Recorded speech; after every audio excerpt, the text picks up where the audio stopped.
Всем привет! Сегодня я хочу рассказать о программе Landscape Pro, и давайте сразу перейдем к ее сути.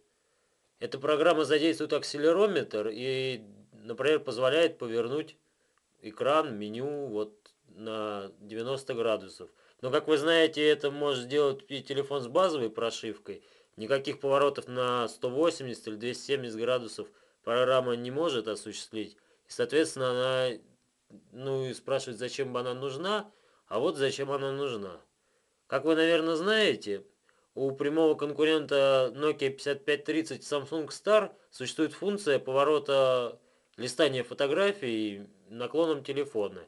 И эта программа позволяет реализовать эту функцию. Вот мы, как видите, у нас фотография. Вот, наклоняя телефон, мы можем листать эти фотографии.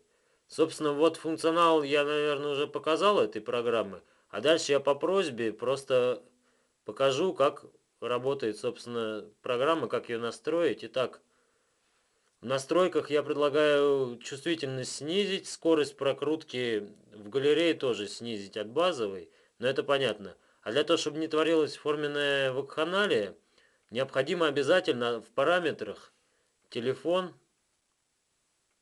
и параметры сенсора отключить сенсоры, потому что если сенсоры будут включены, как обычно это бывает, то начинается вот такая вот игра.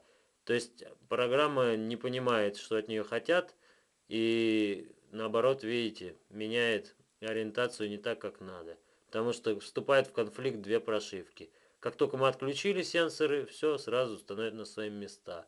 Но я думаю, с программой Netscape Pro мы разобрались. Всем пока.